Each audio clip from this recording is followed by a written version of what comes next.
When rain falls on a natural landscape, it soaks into the soil. If the soil gets wet enough, runoff flows down rivulets and into creeks. Hi, I'm Dan Cloak from the Contra Costa Clean Water Program.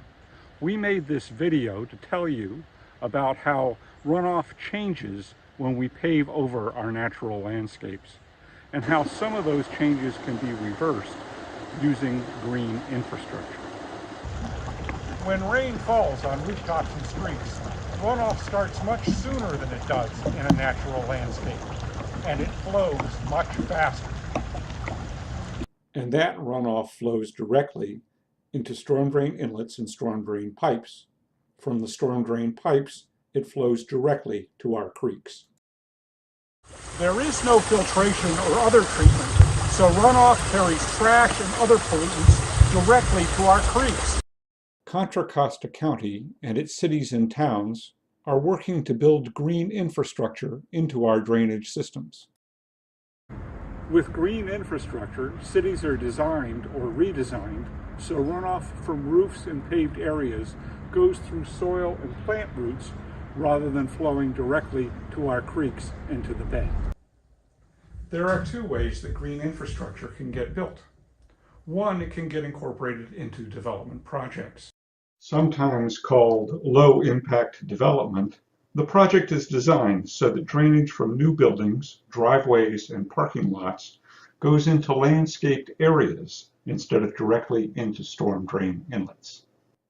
Or existing streets and parking lots can sometimes be retrofit to incorporate green infrastructure. Let's go out and look at some green infrastructure. What's the cheapest and easiest way to reduce runoff from paved surfaces? Build less of it. The more green space we can integrate into our urban design, the less runoff we'll have to deal with. Sometimes it makes sense to let paved surfaces drain into the adjacent landscaping so that runoff soaks into the soil. It works even better if the landscaping is graded so that runoff ponds and soaks in rather than continuing its path downhill. Where space is at a premium, runoff from roofs and pavement can be directed to a bioretention facility.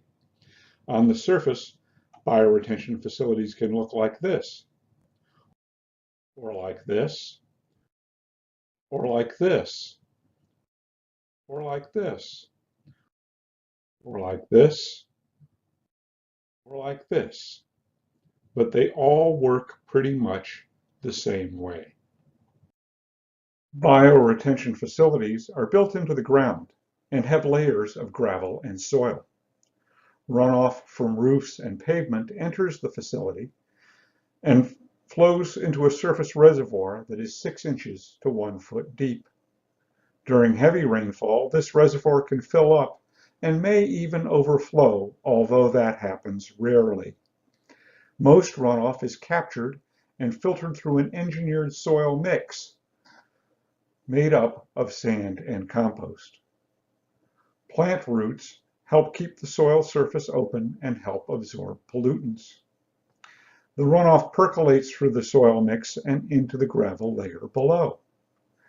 Filtered runoff continues to percolate downward into the native soil, replenishing the groundwater beneath. If the native soils are clayey, they will get saturated, percolation will slow, and the filtered runoff will back up into the gravel storage layer. If this happens, the depth of the filtered runoff will eventually reach a perforated pipe underdrain, which carries the filtered runoff on to the storm drain system. Pollutants stay behind, either trapped as particles on the surface or absorbed into the sand-compost mix. Rebuilding and retrofitting our cities with green infrastructure will take many decades. However, it's exciting to see each piece as it comes together. This bioretention facility doubles as a park where kids can play and where people can hang out in nature. It treats about 7 acres of runoff from neighborhoods upstream. Here are some things you can do to help make green infrastructure a reality. First of all, be aware. Help us keep trash and pollutants away from streets, gutters, and storm drain inlets. Only rain down the drain. Support green infrastructure projects in your community. Every city and town in Contra Costa County has a green infrastructure plan. And if you are a homeowner, you can implement some green infrastructure on your own property as described in this brochure, Slow It, Spread It, Sink It. To download a copy and for more information about green infrastructure and green infrastructure plans, go to cccleanwater.org.